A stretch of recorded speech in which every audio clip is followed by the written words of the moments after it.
읽은 본문의 말씀을 가지고 베델과 아이 사이라는 제목으로 함께 말씀의 은혜를 나누기 원합니다. 오늘 우리가 1절부터 4절까지 읽었지만 13장 전체의 내용을 가지고 함께 은혜를 나누고자 합니다. 오늘 읽은 본문의 말씀의 배경이 되어지는 것을 잠깐 말씀을 드리면, 여러분 그 앞에 창세기 12장에 보면 12장 7절 이하 말씀에 보면 8절부터 제가 한번 읽어드리겠습니다. 거기서 베델 동쪽 산으로 옮겨 장막을 치니 서쪽은 베델이요 동쪽은 아이라. 그가 그곳에서 여호와께 제단을 쌓고 여호와의 이름을 부르더니 점점 남방으로 옮겨갔더라. 그리고 이후에 10절 이하의 말씀을 보면 아브라함이 그의 아내와 함께 애굽으로 내려간 사건이 나오게 되어집니다. 여러분, 아브라함이 왜 애굽으로 내려갔을까요?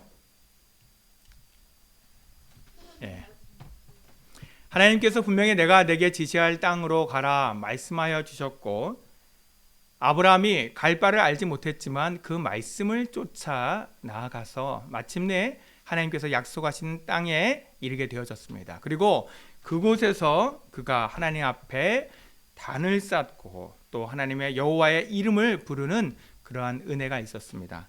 그럼에도 불구하고 12장 10절 말씀에 보면 그 땅에 기근이 심하였다. 분명히 하나님께서 약속하여 주시고 말씀하신 땅에 갔는데 그 땅에 기근이 심하였더라. 여러분, 우리가 오늘 이 말씀을 정말 깊이 생각해야 될 줄 믿습니다. 왜 그러냐면요, 하나님께서 저와 여러분에게 은혜 주실 때에는 여러분 반드시 예수 그리스도를 통하여 우리에게 은혜 주시는데, 어떻게 우리에게 은혜 주시느냐? 십자가를 통하여. 십자가는 먼저는 우리에게 어떻게 경험되어지느냐? 고난의 십자가예요. 저주의 십자가예요. 죽음의 십자가예요. 하지만 그것만 있습니까? 결단코 그렇지 않습니다. 하나님께서는 그 고난의 뒤편에 부활의 십자가, 영광의 십자가, 능력의 십자가로 또한 우리와 함께 하신 줄 믿습니다. 아멘. 그런데 먼저 육신으로 우리에게 경험되어지기는 고난이에요. 실패예요. 오늘 아브라함이 그의 인생에 하나님께서 함께하여 주시고 동행하여 주시는데 그의 삶에 나타난 모습은 기근으로 경험되어지는 거예요. 그래서 아브라함이 애굽으로 내려가는 거예요. 왜? 그 애굽이 더 나아 보이기 때문에, 더 좋아 보이기 때문에. 하지만 하나님께서 그 아브라함의 불신앙에도 불구하고 애굽에서도 그를 지키시고 그를 보호하셔서 오늘 우리가 읽은 13장 말씀에 보면 마침내 그 아브라함과 그의 아내와 또 조카 롯이 애굽에서 그 하나님께서 약속하신 그 땅으로 다시 올라오게 되어지는 것입니다. 그러면서 어느 곳에 거하게 되어지느냐? 3절 말씀에 다시 한번 말씀드립니다. 그가 네겝으로부터 길을 떠나 베델에 이르며 베델과 아이 사이 곧 전에 장막 쳤던 곳에 이르니, 이 전에 장막 쳤던 곳 곧 베델과 아이가 아브라함이 처음 그 가나안 땅에 도착했었을 때, 세겜에서 하나님의 나타나심과 그 음성을 듣고 난 이후에 이제 그 베델과 아이 사이에서 여호와의 이름을 불렀더라. 그렇게 창세기 12장 8절에 기록하고 있거든요. 바로 그 곳으로 다시 아브라함이 돌아온 것이에요. 여러분, 오늘 말씀의 제목이 베델과 아이 사이입니다. 베델의 뜻이 무엇이냐? 벳엘, 하나님의 집이라는 뜻이에요. 다시 말하면 하나님께서 임재하시는 곳입니다. 아이는 무엇입니까? 그 아이라는 이름의 그 지명의 뜻은요, 폐허라는, 멸망이라는 뜻이에요. 여러분, 우연히 아브라함이 베델과 아이 사이에 장막을 친 것이 아닙니다. 여러분 믿습니까? 어쩌다가 그곳에다가 장막을 친 것이 아니라 하나님께서 그의 발걸음을 인도하셔서 그를 베델과 아이 사이에 장막을 치게 하신 것이에요. 그리고 그곳에서 무엇 했다고요? 여호와의 이름을 불렀더라. 베델이 무엇이라고요? 하나님의 집. 아이가 무엇이라고요? 멸망이란 뜻이에요. 하나님의 집과 멸망 그 사이에 끼어서 살아갈 수밖에 없는 우리의 인생을 하나님께서 아브라함을 통하여서 그대로 나타내 보여주는 것입니다. 저와 여러분의 인생도 동일한 것입니다. 하나님께서 창세전 영원전부터 저와 여러분을 구원하시기로 작정하시고 때가 되면 예수 그리스도를 믿는 믿음 안에서 우리를 구원하여 주셨지만 여러분이 살아가는 인생의 그 자리는 어떠한 자리이느냐? 바로 베델과 아이 사이에 장막을 치고 살아가는 자리인 줄 믿으시기 바랍니다. 그곳에서 우리가 할 수 있는 일이 무엇이냐? 여호와의 이름을 부르더라. 여러분, 제가 이 말씀을 묵상하고 또 오늘 주일 설교를 준비하면서 아브라함이 그 애굽에 내려갔잖아요. 배가 고파가지고 기근이 들려서 고생하다가 그 애굽에 내려가니까 좋은 것이 많잖아요. 그렇죠? 그러면 거기서도 제 생각에는 아이고 하나님 감사합니다 했을 것도 같은데 아니면 그 애굽의 좋은 것들을 보면서 거기서 여호와의 이름을 부를 만도 할 것 같은데 여러분 성경에는요 아브라함이 애굽에서 여호와의 이름을 불렀다라는 기록이 없어요. 왜 그렇습니까? 여러분 이미 아브라함이 애굽으로 내려갔을 때에는 그의 인생이 지금 하나님과의 관계가 멀어지고 있다는 것을 말씀하는 거예요. 하나님과 상관없는 세계에서 살아갈 수밖에 없는 그 아브라함의 연약함과 그 죄성을 그대로 나타내 보이시는 것이에요. 그럼에도 불구하고 하나님께서는 아브라함을 불쌍히 여겨주셔서 그와 그의 아내를 지켜주시고 그곳에서 나올 때에 많은 재물을 얻어서 나올 수 있도록 여러분 이것이 바로 하나님께서 예수 그리스도 안에서 저와 여러분을 위하여서 예비해 두신 그 하늘의 풍성한 은혜인 줄 믿으시기 바랍니다. 하나님은요 예수 그리스도 안에서 이미 우리를 사랑하여 주셨고 아멘 또한 사랑하여 주시고 반드시 그 사랑 안에서 하나님의 예비하신 풍성한 은혜를 누리기를 원하신 줄 믿으시기 바랍니다. 그래서 하나님께서 그를 애굽에서 인도해 내실 때도 그리스도 안으로 그래서 그의 모든 그 재물의 풍성함을 통해서 하나님께서 그것을 그 은혜를 나타내 보이신 것이에요. 자, 이제 다시 아브라함이 베델과 아이 사이로 왔습니다. 그리고 그곳에서 다시 여호와의 이름을 불렀습니다. 제가 한번 여러분에게 물어보겠습니다. 창세기 12장 8절에서도 동일한 이 장면이 있었다니까요. 그때 아브라함이 여호와의 이름을 불렀을 때와 오늘 이 장면에서 베델과 아이 사이에서 여호와의 이름을 부를 때 아브라함의 마음이 아브라함의 믿음이 같을까요? 다를까요? 다를 수밖에 없죠. 그렇죠? 하나님께서는 이렇게 저와 여러분의 인생을 인도해 가시는 거예요. 예. 그렇기 때문에 여러분 오늘 우리가 읽은 이 본문에 보면 이제 그 5절 이하에 보면 어떻게 되어지느냐? 그 땅이 6절에 그들이 동거하기에 넉넉하지 못하였으니 이는 그들의 소유가 많아서 동거할 수 없었음이었더라. 마침내 이제 그 땅에서 또다시 문제가 생겨집니다. 어려움이 닥치게 되어집니다. 이때 아브라함의 모습을 보십시오. 이전에 베델과 아이 사이에서 하나님의 집과 멸망 사이에서 여호와의 이름을 불렀지만 그는 그 땅에 기근이 들렸을 때는 애굽을 향하여 내려갈 수밖에 없는 인생이었어요. 하지만 이제 하나님께서 그의 인생에 하신 일 속에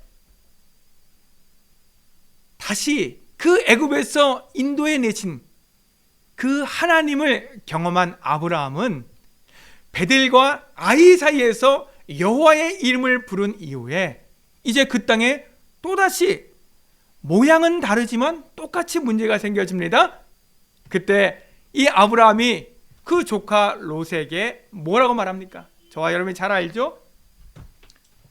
8절 이하의 말씀 제가 한번 읽어드리도록 하겠습니다. 아브라함이 롯에게 이르되 우리는 한 친족이라 나나 너나 내 목자나 내 목자나 서로 다투게 하지 말자.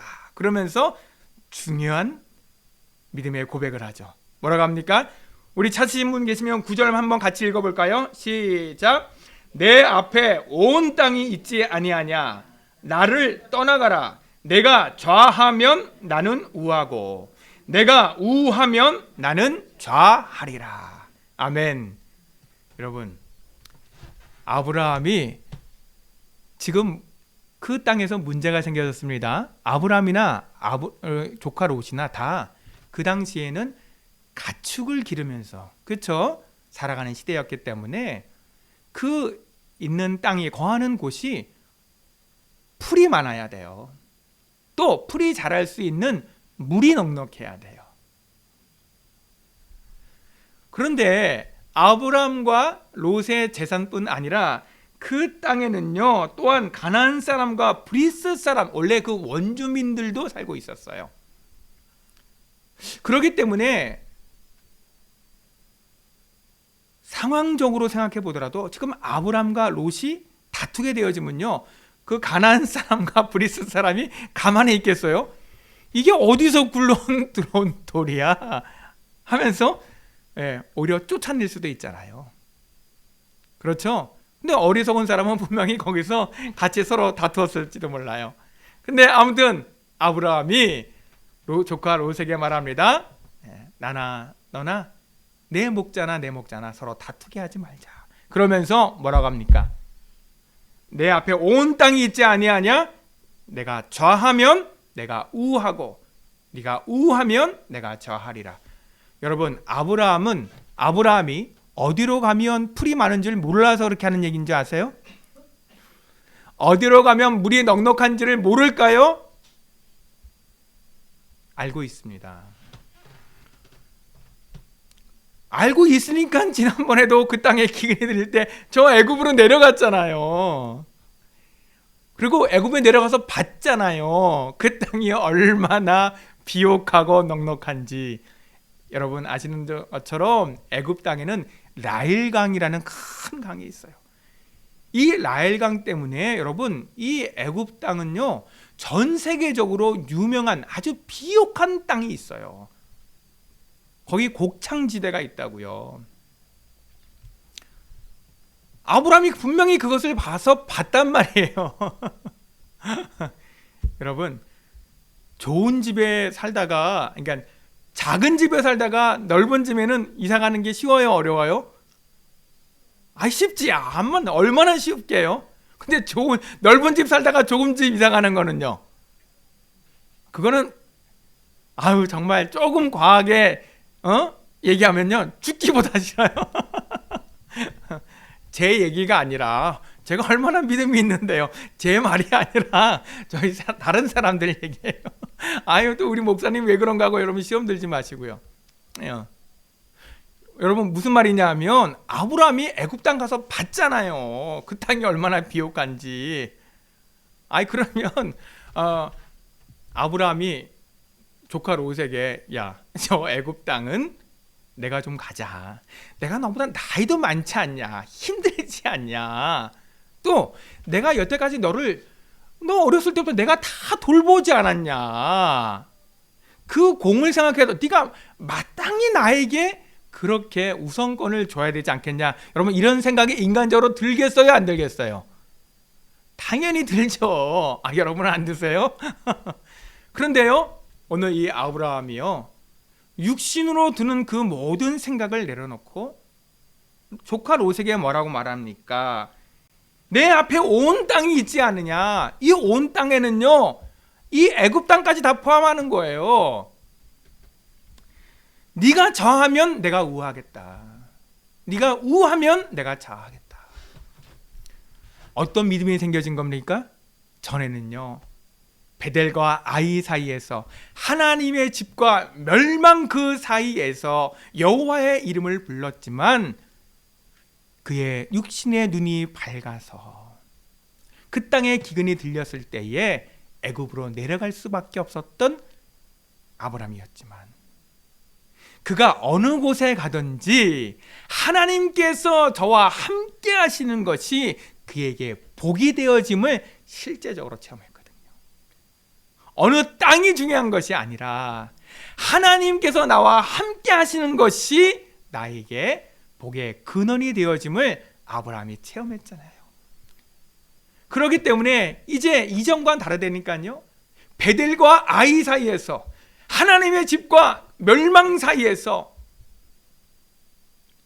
어떠한 선택을 하는 것이 자기에게 복이 되어지는지를 아브라함이 알게 되어진 것입니다. 그래서 아브라함이 조카 롯에게 그렇게 말할 수 있는 것이에요. 자, 그런데 오늘 중요한 것이 뭐냐면, 이 조카 롯이요, 삼촌 아브라함의 얘기를 듣고, 말을 듣고 기뻤을까요, 안 기뻤을까요? 엄청나게 기쁘지. 혹시라도 삼촌이 먼저 땅을 딱 정하고 나에게 선택권을 먼저 주지 않으면 참 마음에 불편했을지도 모르는데, 아브라함 삼촌이 자기에게 먼저 선택권을 주는 거예요. 얼마나 기뻐요. 그래서 이제 그가 10절 말씀에 보면, 롯이 눈을 들어 요단 지역을 바라본 즉 소알까지 온 땅에 물이 넉넉하니, 그 다음이 중요합니다. 여호와께서 소돔과 고모라를 멸하시기 전이었으므로, 우리 함께 읽어볼까요? 여호와의 동산 같고 애굽 땅과 같았더라. 여러분, 이전에는 여러분께서 이 말씀을 어떻게 읽으셨는지 모르겠지만, 오늘부터는 이 말씀을 읽을 때에 여러분 분명하게 오늘 이 말씀을 기억하시기 바랍니다. 여호와의 동산 같고 애굽 땅과 같았더라. 여러분, 여호와의 동산과 애굽 땅이 같이 공존할 수 있다고 생각합니까? 우리가 무심결에 여러분 이 말씀을 그동안에 여러분이 읽었을지 모르겠지만, 여호와의 동산과 애굽 땅은 결단코 함께 공존할 수 없는 세계인 것입니다. 왜 그렇습니까? 여호와의 동산은, 곧 에덴 동산은 하나님께서 임재하시는 곳이에요. 그래서 아담과 하와가 범죄한 이후에 어떻게 되어졌습니까? 하나님께서 그 에덴 동산에서, 여호와의 동산에서 그들을 쫓아내셨어요. 왜? 그곳은 하나님께서 임재하시는 곳이기 때문에. 애굽은 어떤 곳입니까? 그곳은 하나님께서 임재하는 곳이 아니에요. 하나님과 상관없는 세계인 것이에요. 여러분에게 제가 다시 한번 물어보겠습니다. 여호와의 동산과 애굽 땅이 공존할 수 있겠습니까? 함께 할 수 있겠습니까? 절대로 그럴 수 없는 거예요. 여러분, 그래서 우리가 믿음이 없으면요, 이 세상을 볼 때요, 어떻게 보이는지 아세요? 여호와의 동산 같아 보여요. 애굽 땅과 같이 보여요. 그래서 여러분, 제가 전에도 이 전도를 하면서, 복음을 전하면서 제가 여러 사람을 만나는데, 제 마음이 가장 속이 상하고,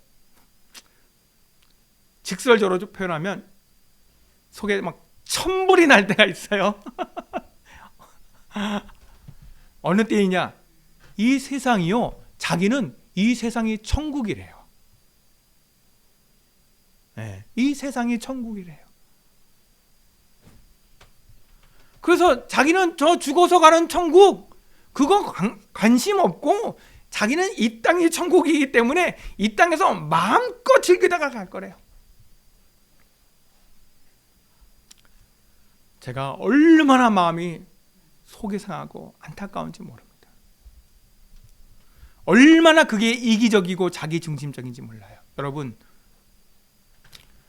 우리는 내가 건강하면요, 지금 이 땅에 얼마나 많은 사람들이 질병으로 고통당하는 줄 몰라요. 그러다가 이제 내가 병에 걸려 보면, 그래서 내가 병원에 가 보면 얼마나 많은 사람들이 질병 때문에 아파하고 신음하고 고통당하는지 그때서야 알게 돼요. 그때서야.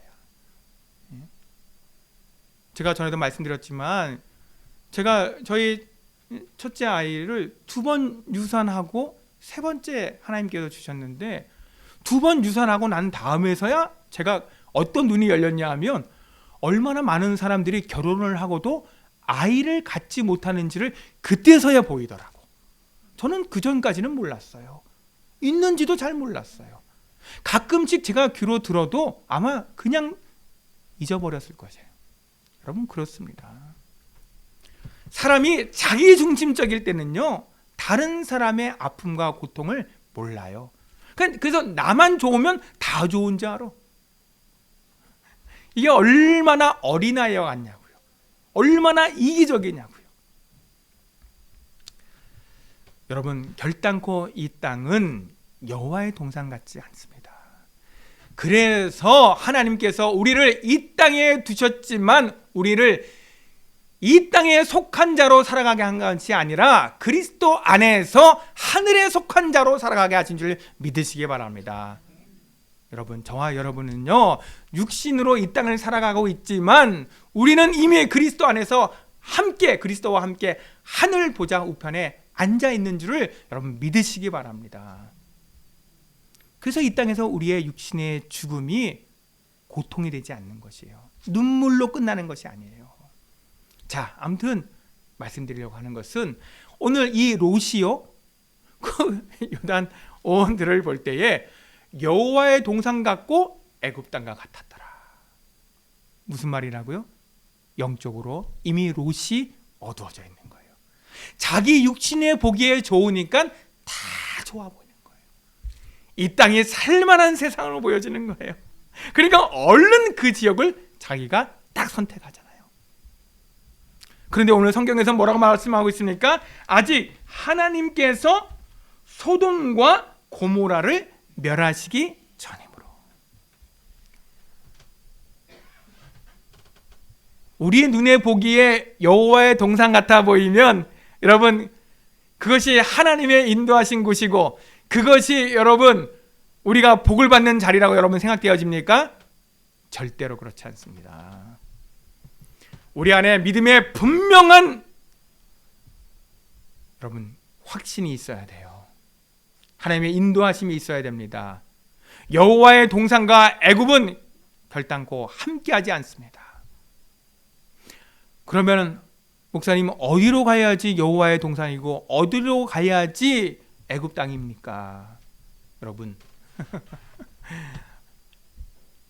베델과 아이 사이, 그 사이에서 아브라함이 여호와의 이름을 불렀더라. 오직 여호와 하나님의 이름만이 나의 구원이 되시고 그 이름만이 나의 능력이 되어지고 그 이름만이 나의 기쁨이 되어지고 나의 소망이 되어짐을 정말 믿고 고백하는 자는요, 여러분 어디를 가든지 관계없어요. 그곳에 하나님께서 함께 하시고 여러분이 있는 바로 그곳에 여호와의 이름을 부르는 그곳에 하나님께서 임재하여 주시고 그곳이 하나님의 집이 되어질 줄 믿습니다. 아멘. 하지만 하나님께서 함께하지 않는 곳이면 그것이 롯과 같이 내가 보기에는 여호와의 동산 같고 애굽 땅과 같아 보여도 여러분 죄송하지만 그것은 아이와 같이 되어질 수밖에 없음을 여러분 기억하시기 바랍니다. 항상 우리 앞에 베델과 아이가 함께 있는 거예요. 여러분, 이 말씀은 나중에 하나님께서 모세를 통하여서도 출애굽에도 또 신명기 말씀에도 반복해서 말씀하십니다. 너희 앞에 내가 복과 저주를 함께 두었다. 이제 너희가 선택하라. 여러분, 어떤 사람이 그러죠? 인생은 선택의 연속이라고. 눈에 보여지는 것만 생각하면 헷갈리죠? 여러분의 눈에 보여지는 것을 얻고자 애쓰고 힘쓰는 그 모든 수고와 노력이 생명의 열매를 맺어야 되는데, 그렇지 못할 때 우리는 당황하게 되어지고, 그것 때문에 낙심하게 되어지고 좌절하게 되어지죠. 심지어 하나님을 원망하고 하나님을 떠나는 그러한 안타까운 일까지 벌어질 수밖에 없죠. 여러분, 오늘 다시 한번 여러분 분명히 기억하시기 바랍니다. 베델과 아이 사이에서 여호와의 이름을 불렀더라. 오늘 아브라함이 이 창세기 13장에서는요, 오직 여호와 하나님의 이름이 나의 구원이 되고 나의 능력이 되고 나의 소망이 되어지는 믿는 믿음이 생겨진 거예요. 그래서 롯에게 네가 좌하면 내가 우하고 네가 우하면 내가 좌하리라, 이렇게 말할 수 있는 것입니다. 여러분, 그렇기 때문에 이제 롯이 아브람을 떠난 이후에 우리가 읽었던 이 창세기 13장 14절 이후의 말씀에 보십시오. 여호와께서 아브람에게 이르시되, 무슨 말입니까? 여호와 하나님께서 아브람과 지금 함께하고 계시는 거예요. 아브람이 있는 그곳이 지금 여호와의 집이 되어지는 것입니다. 그에게 말씀해 주셔요. 뭐라고 말씀하십니까? 너는 눈을 들어 너 있는 곳에서 북쪽과 남쪽 그리고 동쪽과 서쪽을 바라보라. 보이는 땅을 내가 너와 내 자손에게 주리니 영원히 이르리라. 이 말씀은 이미 하나님께서 아브라함을 택하여 부르실 때부터 주셨던 약속의 말씀이에요. 여러분, 기억하시기 바랍니다. 오늘 이 14절 말씀에도 내가 서 있는 곳에서, 너 있는 곳에서, 너 있는 곳이 아브라함이 육신으로 지금 있는 그곳을 말하는 겁니까? 아니에요. 하나님이 너와 지금 함께하는 그곳. 우리의 모든 복이 어디로부터 시작되어진다고요? 여호와 하나님께로부터. 그래서 여러분, 저와 여러분이 어느 곳에 있든지 우리 하나님이 함께 하시면 그곳으로부터 모든 복이 시작되어진 줄 여러분 믿으시기 바랍니다. 하나님께서 아브라함의 인생을 통해서 이것을 나타내 보여주신 것이에요. 지금 저희 큰아이가 대학 입학을 앞두고 여러 군데 대학을 지금 지원을 하고 기도 중에 있어요. 어느 곳으로 가야 하오리까? 여러분, 이런 여러 선택의 순간들이 저와 여러분에게 반드시 있어지게 되어집니다. 여러분, 그때마다 우리가 있는 그곳이 베델과 아이 사이입니다. 그곳에서 우리가 여호와 하나님의 이름을 부를 때에, 그것은 단지 우리가 그 이름으로 어떤 종교적인 기도를 한다는 것이 아니에요. 그 이름이 실제적으로 나의 신앙의 고백으로 체험되어지는 이 은혜 속에서 저와 여러분이 하나님 앞에 서게 되어지면 하나님께서는 우리의 눈을 밝히 열어서 여호와의 동산과 애굽이 같지 아니하고, 그래서 그 우리의 눈에 보여지는 것에 우리가 미혹되지 아니하고 속지 아니하고 여호와 하나님이 나와 함께 하시는 그 은혜 아래 믿음으로 우리의 마음의 무릎을 꿇고 여호와 하나님의 이름을 부르게 되어지는, 그때 하나님께서 저와 여러분의 인생을 붙들어 주시고 내가 어느 곳으로 가든지 동서남북을 바라보라, 내가 밟는 그곳이 다 내게 속하리라. 이 말씀대로 응답하여 주신 줄 믿습니다. 아멘. 오늘 이 믿음 안에서 저와 여러분이 앞으로 남은 이 땅의 모든 인생의 걸음걸음, 여러분이 가는 모든 현장이 오늘 롯과 같은 그러한 자리가 되어지지 아니하고 아브라함과 같이 우리의 눈을 열어주셔서 오직 여호와 하나님께서 함께 하시는 은혜 속에 믿음으로 승리하는 삶을 살게 하여 주시기를 주의 이름으로 축복합니다. 믿음으로 승리하는 저와 여러분이 되어지기를 다시 한번 주의 이름으로 축복합니다. 아멘.